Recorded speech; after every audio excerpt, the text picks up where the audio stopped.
Good evening, brothers and sisters, friends and neighbors, vibrations in the mind of the one true God, whose name is love.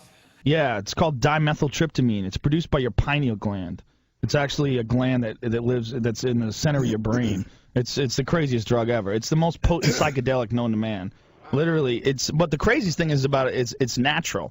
And your brain produces it every night as you sleep. You know, when you sleep during the time you're in heavy REM sleep and right before human death, your brain pumps out heavy doses of dimethyltryptamine. It's a human neurotransmitter. It exists in every single one of us, and yet it's one of the most illegal substances in the world. It's more illegal than heroin. It's just as illegal as it is the most illegal substance you could possibly get. Yet it exists in almost every ecosystem. It's in grasses and animals. It's the pineal gland that produces it. Literally, is your third eye. In reptiles, it actually has a retina, a cornea, and a lens. You take this shit and literally you are transported into another fucking dimension. I don't mean like you feel like you're in another dimension. I mean like you're in another dimension. You're in another dimension where there's no furniture, bro. There's fucking complex geometric patterns moving in synchronous order through the air all around you in three-dimensional space. And it's like they're arteries, except there's not blood pumping through them. There's fucking lights, pulsating lights with no boundaries, and you can't really understand it. And there's an alien communicating with me. And there's a dude who looks like sort of like a Thai Buddha, except he's made entirely of energy, and there's no like outline to him. He's just one thing, and he's concentrating on it, and he's trying to tell me not to give in to astonishment. Just relax and try to experience this. And I'm like, you gotta be fucking shitting me. And I'm a stand-up comedian, you know, because as a stand-up comedian, we pride ourselves in being able to describe things. So I'm like, how the fuck am I gonna talk about this? Because this is insane. Because there's like a beat, it's like, and there's all these fucking complex patterns moving around, and this guy's looking at me in the eye, and I am fucking freaking out. And it lasts for about 5 minutes. Everybody in their life, if you live, you know, and you haven't had a heavy psychedelic experience and you haven't gone in an isolation tank, you've missed out. You've missed out on a huge chunk of what life really is. Life is a massive fucking mystery. And there's only a few different ways to really crack below the surface of that mystery. And the best way is psychedelics.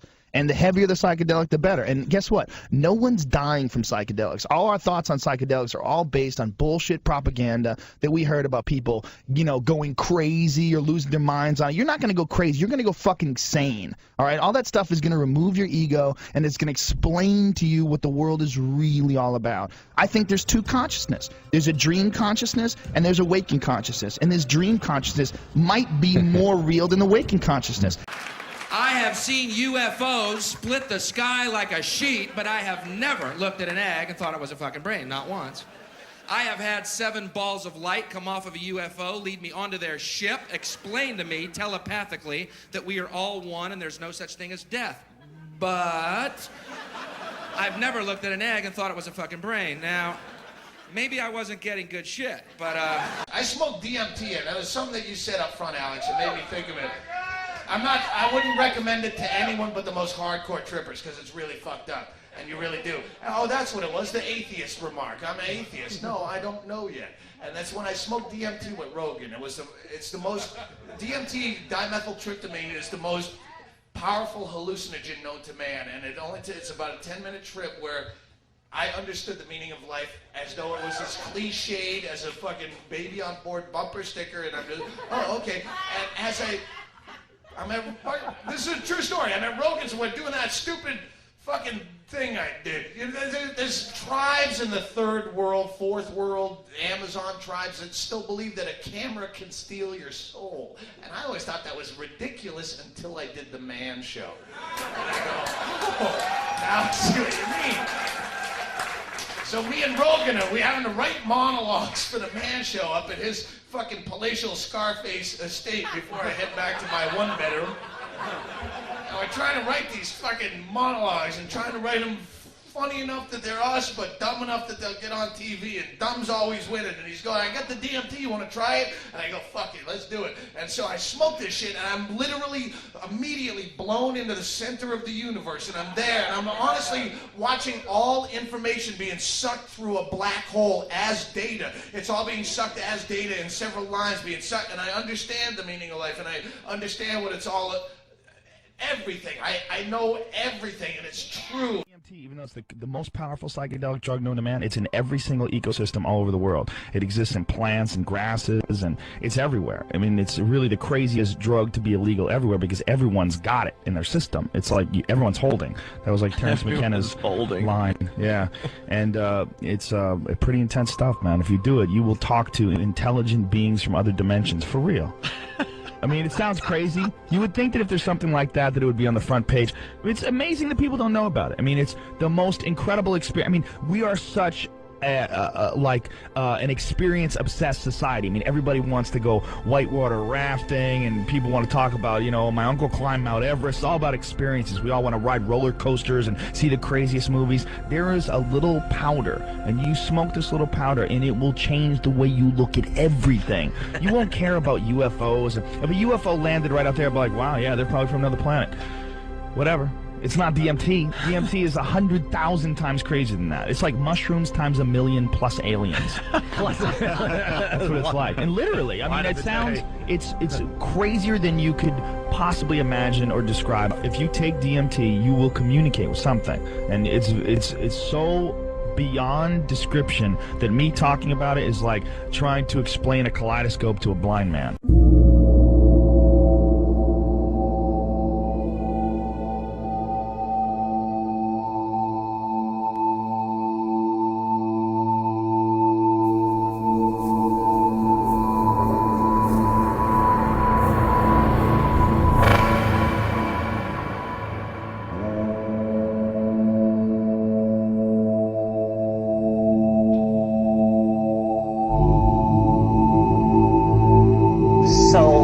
What you really have to do when you start exploring psychedelics is to try and figure out, you know, what's the center of the mandala? What are people talking about? What is it when you arrive on the money? And to my mind, the compound that is most interesting for doing that is DMT. DMT is the most interesting in some ways of the psychedelics because more issues are raised by it than any other. Such issues as, I mean, I'll just run over some of them so you get a feeling for it. DMT is the strongest hallucinogen there is. If it's possible to get more loaded than that, I don't want to know about it. And I say so when I'm there. I say, my God, if you can get more loaded than this, keep it away from me. So that's it. It's the strongest. It's also the shortest acting. DMT, when smoked, in most people is return you to normal in under 10 minutes. Under 10 minutes. Now, this is interesting because the people who think there's nothing to this, who should actually invest the 10 minutes to find out what's, you know, a 10-minute DMT trip is worth 20 years of academic pharmacology, art history, psychology, and all this other malarkey. Because then you just say, okay, I got it. Another very interesting thing about DMT is it occurs naturally in the human brain. Well, now what's going on here? He's saying the strongest drug, the fastest drug, is the most natural drug. It means that, you know, you don't have to sail off into 3-hydroxy-4-pyridyl N-methyl marubishtik or something like that to get into the exotic realms. No, a human metabolite, which takes only 10 minutes to undergo its entire exfoliation and quenching, is the strongest of all. Well, then what is it? What does strong mean? What is a strong psychedelic? You know, it's highly personal. Every psychedelic trip is. But what happens on DMT for a large number of people, I mean, we don't have any statistics, but it is a completely confounding experience.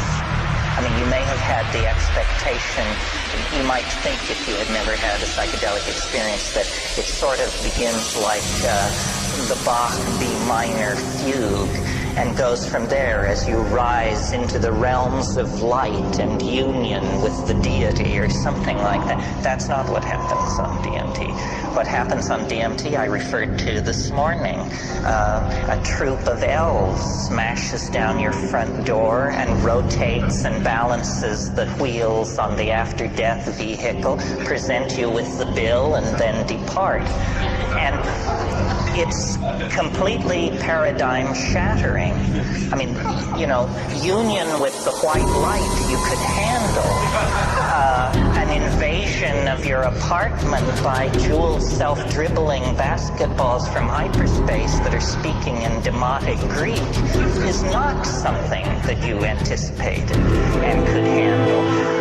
Sometimes people say, is DMT dangerous? It sounds so crazy. Is it dangerous?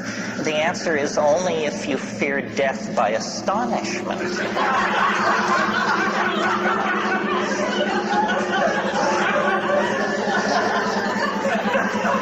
Remember how you laughed when this possibility was raised, and a moment will come that will wipe the smile right off your face.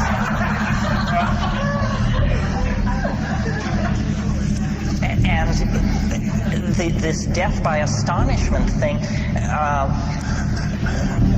well, one thing about it, I mean, let me say a little bit more about it. One thing that endears DMT to me is, I like to say, it doesn't affect your mind. It doesn't seem to affect your mind. In other words, you don't change under the influence of DMT. You don't become a kinder, gentler person. You don't sink into, you know, a line of drool from one corner of your mouth as you sit there twitching. You don't change. What happens is the world is completely replaced. Instantly, 100%, it's all gone.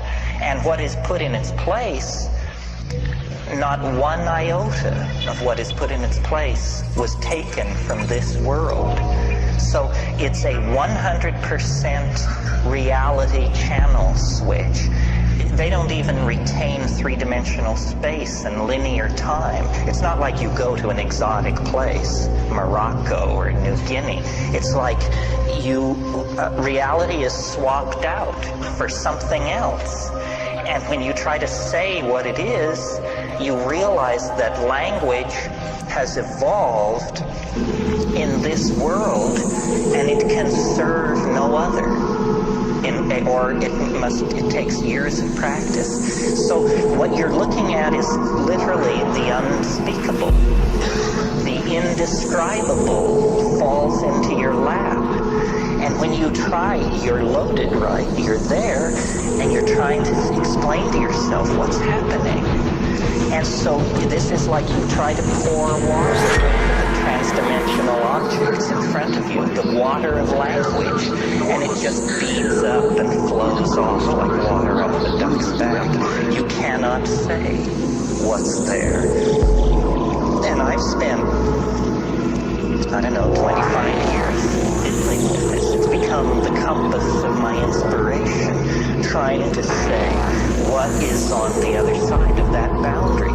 Just 2 large tokes away at any given time is this non-Euclidean, non-Newtonian, irrational, un-Englishable place. But it's not smooth and empty and clear. That's not what gives it its indescribability. What gives it its indescribability is its utter weirdness, its alienness, its power to astonish. What happens to me when I smoke DMT is there's a kind of a going toward it. There's a sequela of events which lead to the antechamber of the mystery. I mean, you take a toke, you feel strange. Your whole body feels odd. You take a second toke, all the oxygen seems to have been pumped out of the room. Everything jumps into clarity. It's that visual acuity thing. You take a third toke if you're able, and then you lay back and you see this thing which looks like a rose or a chrysanthemum, this orange spinning flower-like thing. It takes it about 15 seconds to form, and it's like a membrane. And then you break through it. You break through it, and then you're in this place. And there's an enormous cheer which goes up as you pass through this membrane.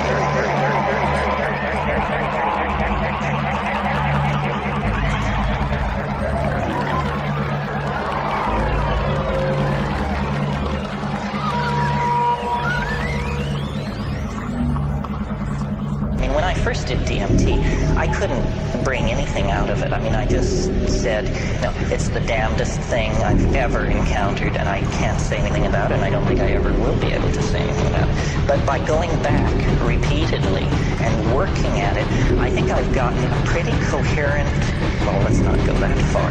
I think I've got a pretty clear metaphor, anyway, for what's happening in there. And I think a lot of people have this experience. When you talk to shamans, they say, oh, well, yes, the helping spirits. Those are the helping spirits. They can help you cure, find lost objects. You didn't know about helping spirits? I said, well, I knew, but I had no idea, that it was so literal. Say, oh, no, that's the helping spirits. But then the other thing they say, if you press a shaman, if you say, well, what exactly is a helping spirit? Say, well, a helping spirit is an ancestor. Say, you mean to tell me that those are dead people in there? Say, well, yes, ancestor, dead person. You didn't know about ancestors, apparently. This is what happens to people who die. And you say, my God, is it possible that what we're breaking into here is an ecology of souls? That these are not extraterrestrials from Zenebel Ganubi or Zeta Reticuli Beta. These are the dear departed. And they exist in a realm which, for want of a better word, let's call eternity. And somehow this drug, or whatever it is allowing me to see across the veil. This is the lifting. You want to talk about boundary dissolution. It's one thing to get tied to your partner. It's quite another to get tied to the dear departed of centuries past. That's a serious boundary dissolution when that happens.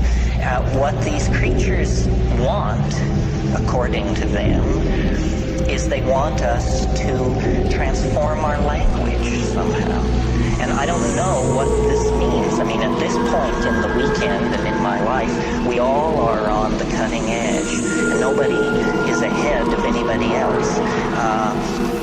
Clearly, we need to transform our language because our culture is created by our language, and our culture is toxic, murderous, and on a downhill bummer.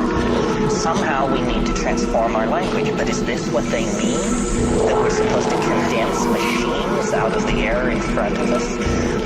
How does this relate to the persistent idea promulgated by Robert Graves and other people that there is a primal language of poetry? That poetry as we know it is a pale, pale thing, and that at some time in the human past, people were in command of languages which literally compel belief. They compel belief because they don't make an appeal through argument or metaphor. They compel belief because they are able to present themselves as imagery. William Blake said, if the truth can be told so as to be understood, it will be believed. And so these things and it's very confusing because you wonder, you say, well, have people been doing this for thousands of years? And if so, have they always encountered this tremendous urgency on the other side? If people have been doing it for thousands of years, why is there this urgency on the part of these entities? And who exactly and what exactly are they? it appalls me, you can probably tell, that I have to talk about this, because this is not my bailiwick. I mean, I'm a rationalist who's just had a very weird set of experiences, but I am a rationalist.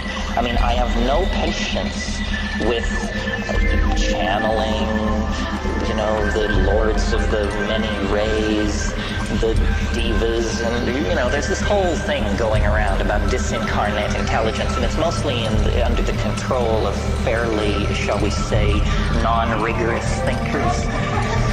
But I like to think that I am a rigorous thinker, and yet here I am telling you that, elf legions awake in hyperspace, one toke away.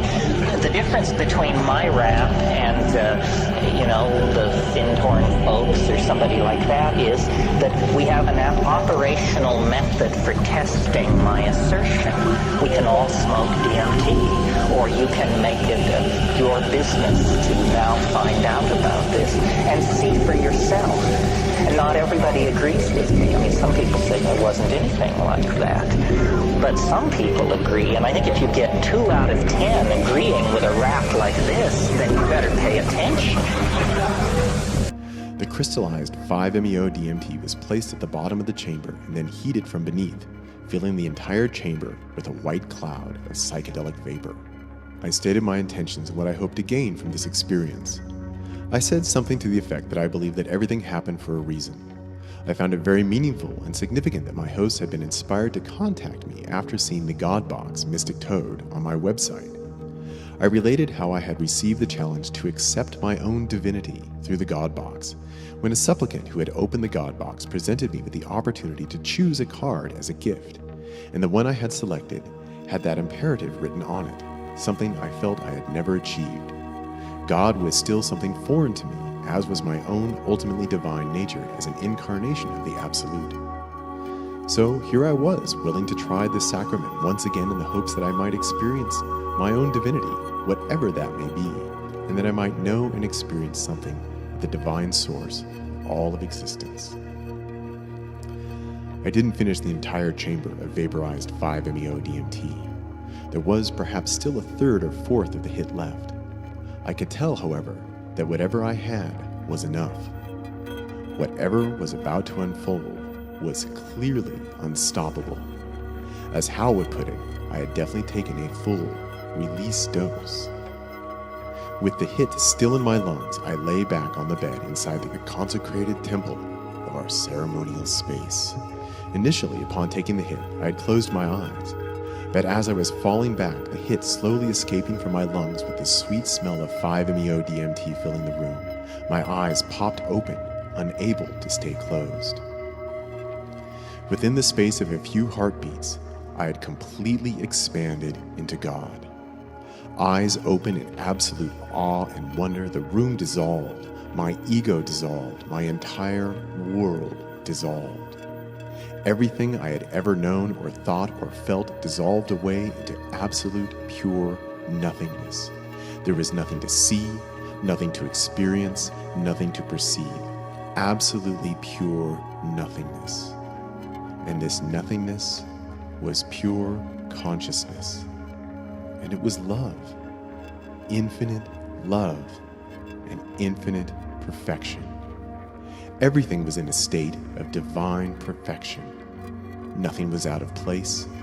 Nothing was either good or bad. Nothing was right or wrong. Everything was simply perfect in this pure consciousness, this pure state of being.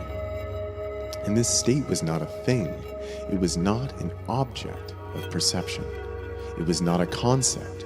It was not an emotion. It was not anything that I could describe in any way.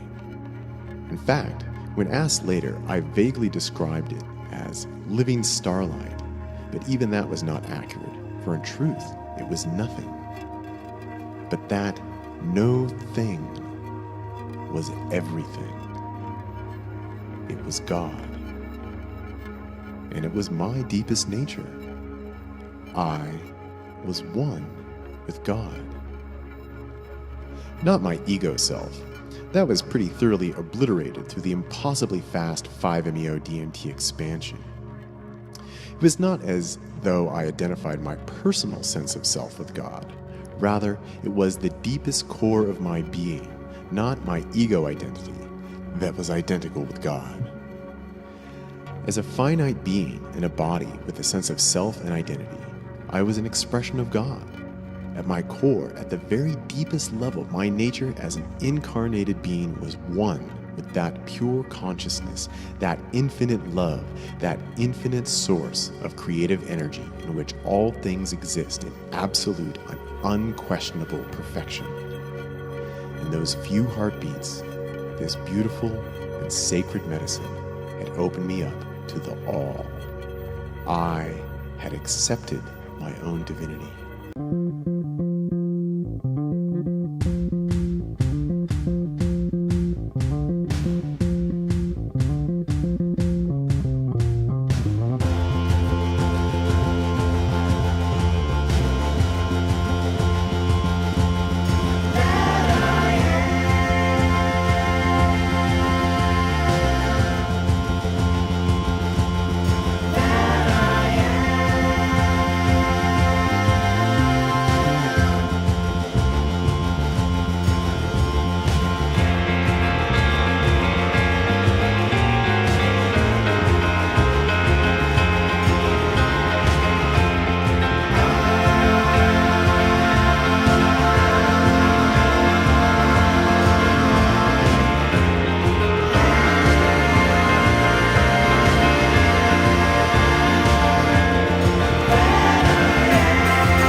Today, a young man on acid realized that all matter is merely energy condensed to a slow vibration, that we are all one consciousness experiencing itself subjectively. There is no such thing as death. Life is only a dream, and we're the imagination of ourselves. Here's Tom with the weather.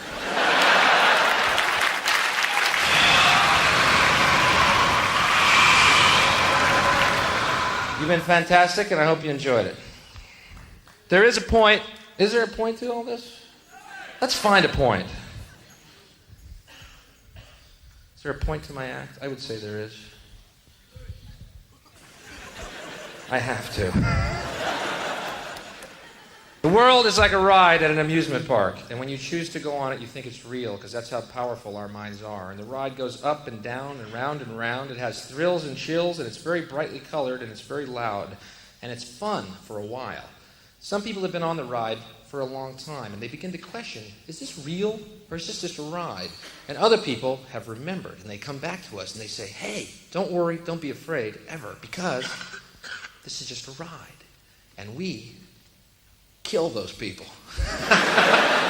Shut him up. We have a lot invested in this ride. Shut him up. Look at my furrows of worry. Look at my big bank account and my family. Has to be real. It's just a ride. But we always kill those good guys who try and tell us that. You ever notice that? And let the demons run amok? But it doesn't matter because it's just a ride. And we can change it anytime we want. It's only a choice. No effort, no work, no job, no savings of money. A choice right now between fear and love. The eyes of fear want you to put bigger locks on your door, buy guns, close yourself off. The eyes of love instead see all of us as one. Here's what we can do to change the world right now to a better ride. Take all that money we spend on weapons and defense each year and instead spend it feeding, clothing, and educating the poor of the world, which it would many times over, not one human being excluded, and we can explore space together, both inner and outer, forever in peace. Thank you very much. You've been great. I hope you enjoyed it.